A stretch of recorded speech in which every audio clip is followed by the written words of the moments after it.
It is a badass love kind of Friday, and I am so excited to introduce you guys to Ness. So Ness and I met on a coaching webinar a few weeks back, and I just Mhm. absolutely loved her energy. And she agreed to share her heart with us today and do a little why finding coaching session. So thank you so much for hopping on and being willing to share with us today.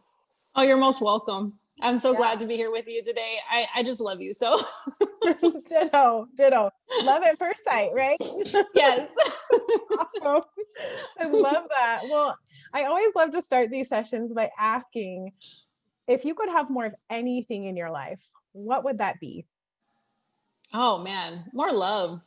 More love. Like I am definitely probably an empath and I pick up on everybody's emotions, so sometimes that's really heavy on my heart, and just with everything that we see nowadays like I'm like we need more love. If you have more love, it just makes the world easier and it just makes it go around, like literally, like it is just a beautiful thing to love each other and do everything from love, because then you don't have those nasty feelings like, stomach issues and gas or whatever. Like just love. That is true. I get the hate gas when I'm all upset and my stomach's a Yes. mess. That's so funny. So I love that. I love that. Well, let's dig a little bit deeper. Tell me about what having more love in your life looks like for you. Oh man, like the kids, they see it.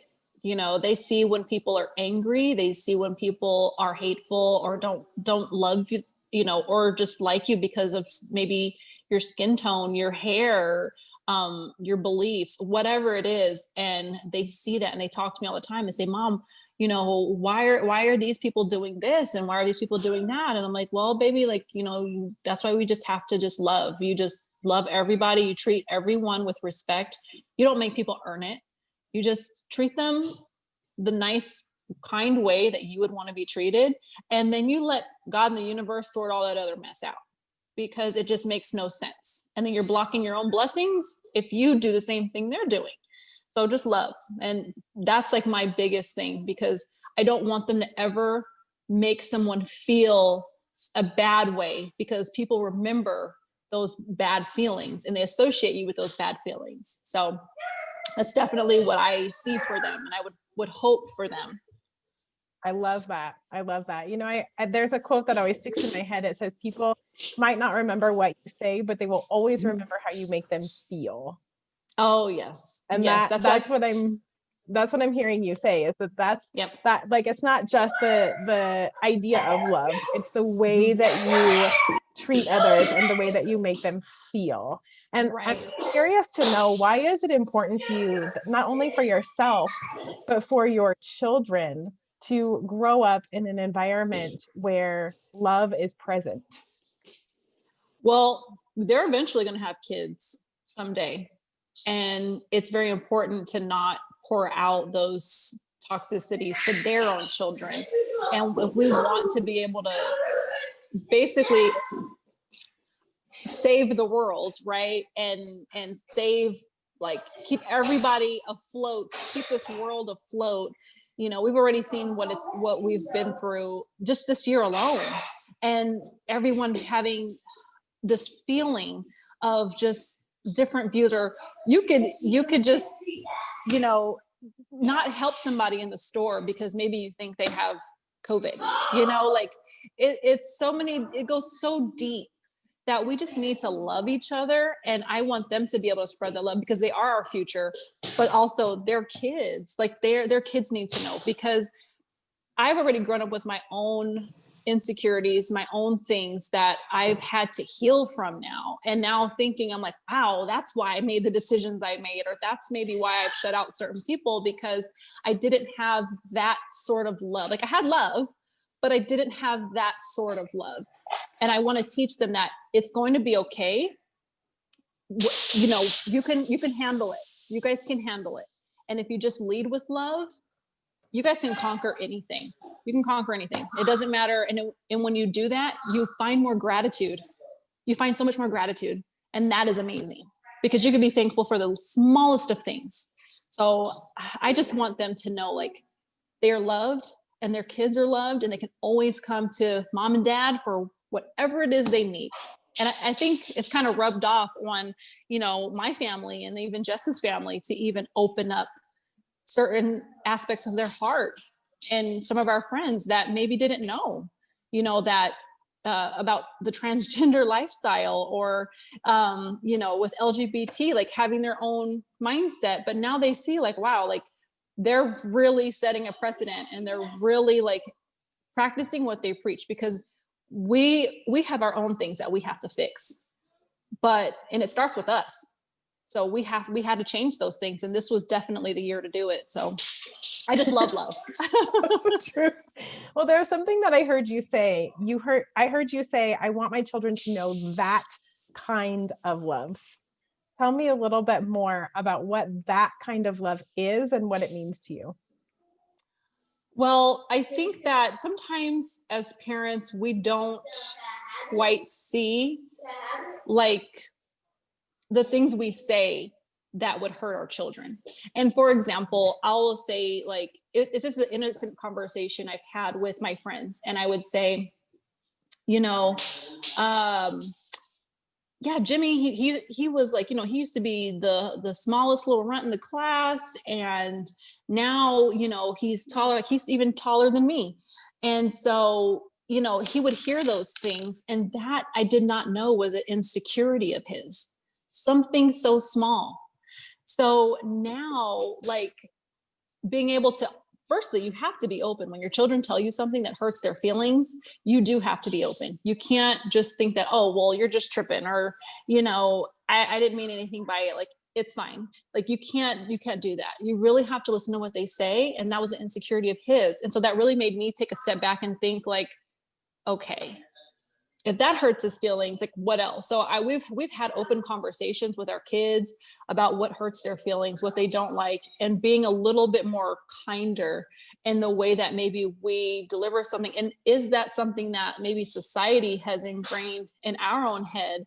And they're just like, I wouldn't change anything about Jimmy. I wouldn't change anything about my daughter or my other two sons. Like, I love them so much for who they are. So why would I be the first person to do anything, no matter small or big, to tear them down? So we've done things to help build them up. And no matter what it is, you can do it. You can do it. We could do this together. Let me know what you want to do. We'll figure it out. And so it's just showing them a different sort of love that will help them be a better person. So that way, when they have their own kids, or they have their, if they have their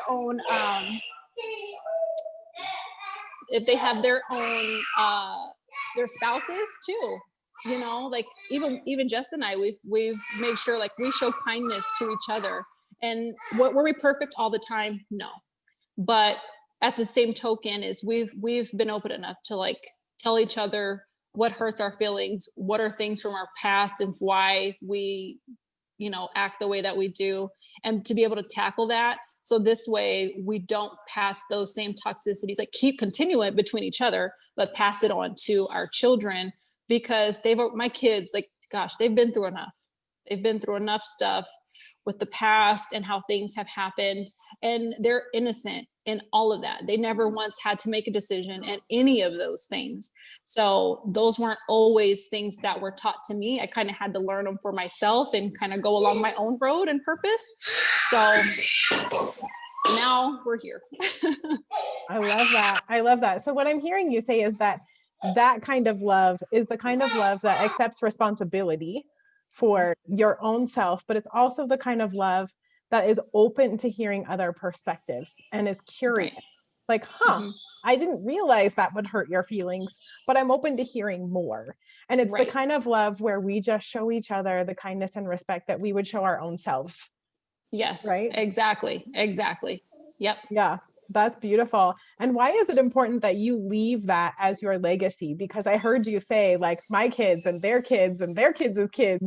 And I would love to know more about why specifically like being an example of that kind of love and leaving that kind of legacy is important to you.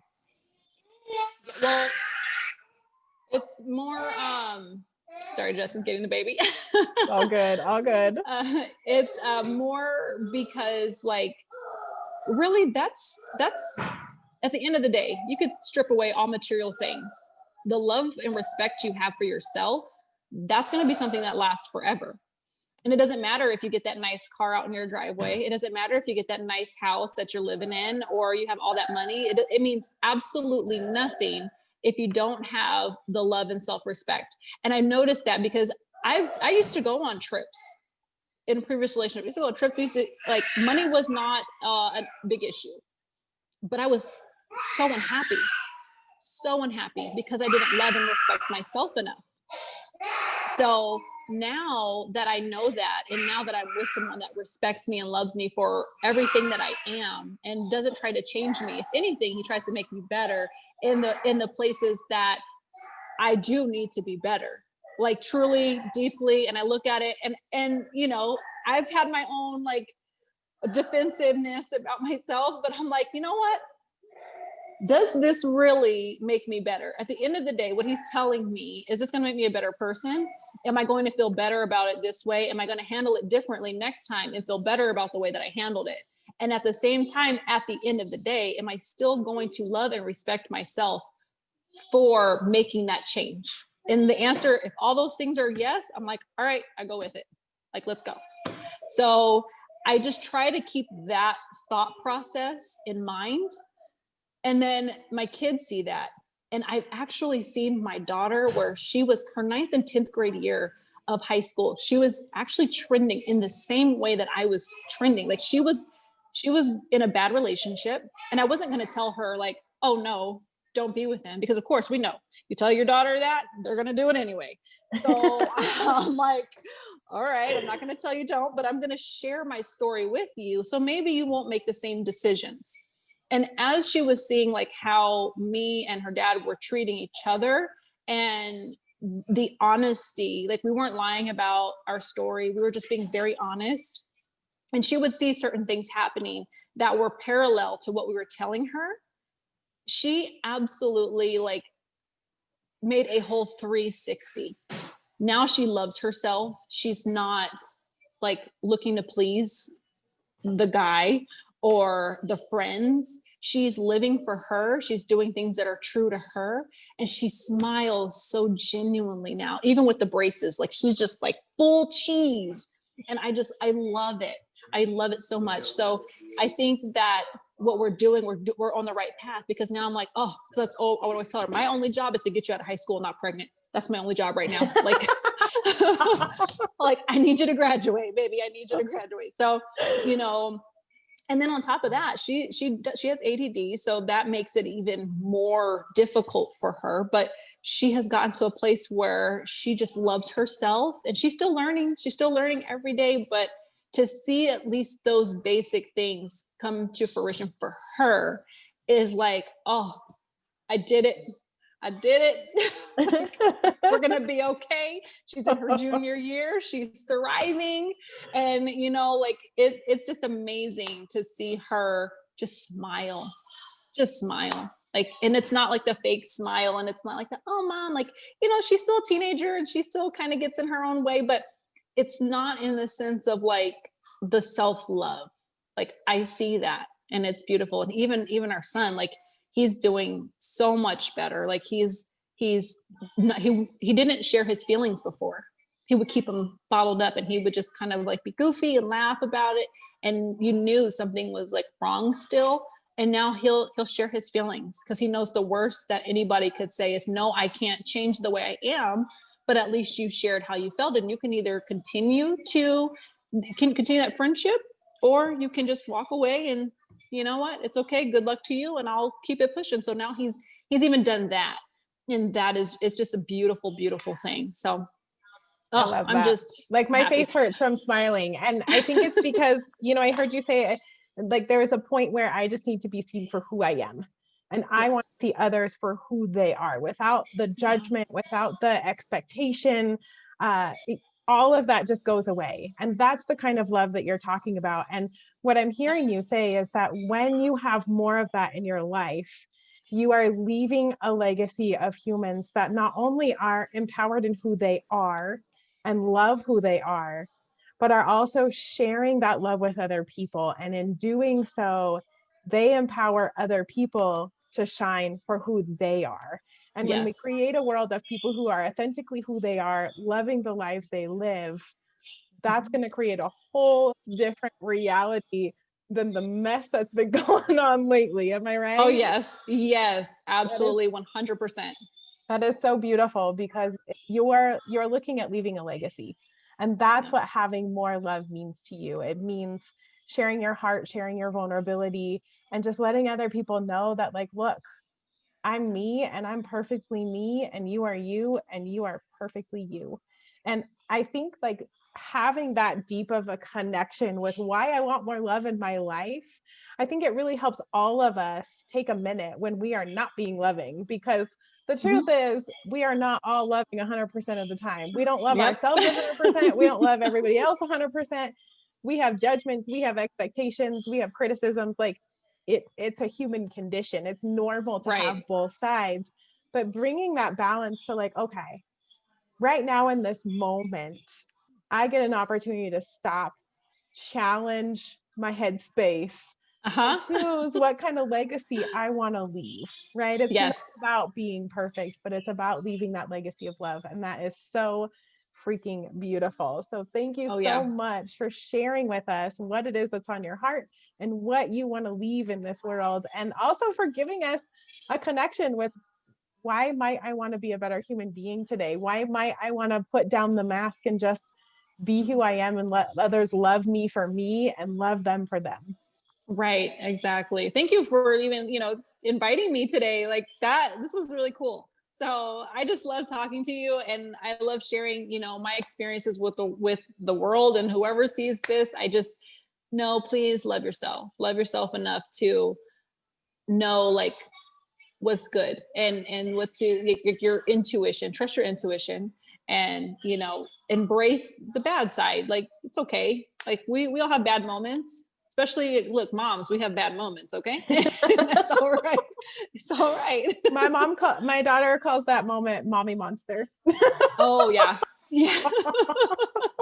But you know what? Again, that's part of like me being vulnerable and like this is what's real for me at that moment, and her loving me anyway, right? It's that Right. example of that reciprocal, unconditional love for just Yes. who we are as humans. And I thank you for spreading that message and for being an example for your children and for hopping onto Facebook Live with us and just sharing your heart. Thank you so much. Oh, you're most welcome.